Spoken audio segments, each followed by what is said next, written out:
সংসদে টিকিট বিক্রির একটা কথা উঠেছে। আমার একটা টিকিট বড় প্রয়োজন। আপনাদের কারো কাছে আছে না? জান্নাতের টিকিট নাই? আচ্ছা, পাবলিকের কাছে পাইলাম না। সাংবাদিক বন্ধুগণ, আপনাদের কাছে কি জান্নাতের কোনো টিকিট আছে? আপনাদের কাছেও নাই, এখানেও পাওয়া গেল না। এবার সংসদে যারা বলেছেন তাদের কাছে আমরা টিকিট চাইব, যে ওই টিকিট, একটা টিকিট হলেও আমাদেরকে দেন। দেখি এই টিকিটটা কে ইস্যু করলো, আমরা একটু দেখতে চাই। হ্যাঁ, কাউকে বোকা ভাবার কোনো কারণ নেই।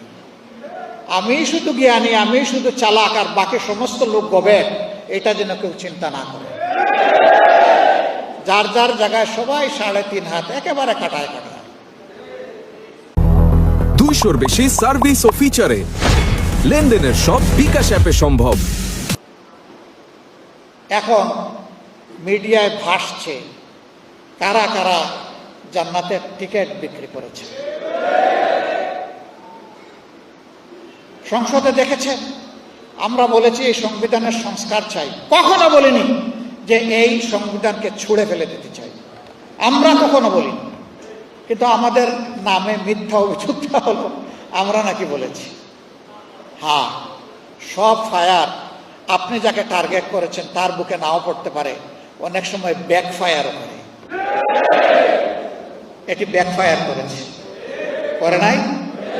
আমি সম্মান রেখে বলতে চাই, এই সংবিধানের দোহাই দিয়ে যে অপশাসন, যে দুঃশাসন, যে ফ্যাসিবাদ কায়েম হয়েছিল, এর বিরুদ্ধে ফুঁসে উঠতে গিয়ে সর্বপ্রথম বিএনপি নেতা, সিনিয়র নেতা, তিনি ছিলেন স্থায়ী কমিটির সদস্য, সাবেক মন্ত্রী জনাব M.K. আনোয়ার এই কথাটা জাতীয় প্রেস ক্লাবে বলেছিলেন। তিনি বলেছিলেন, এই সরকার, ফ্যাসিবাদী সরকার পরিবর্তন হলে এই সংবিধানকে আমরা ডাস্টবিনে ছুঁড়ে ফেলে দেব।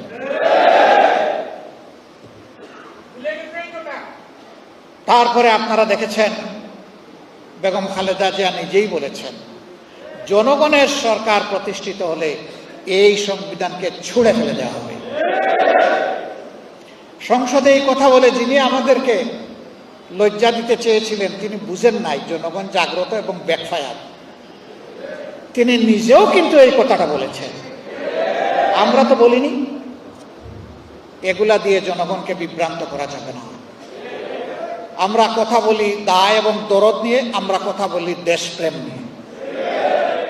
আমরা দায়িত্বহীন কথা বলা পছন্দ করি না। তারপরে আমরা মানুষ, ভুল ত্রুটি আমাদের হয়ে গেলে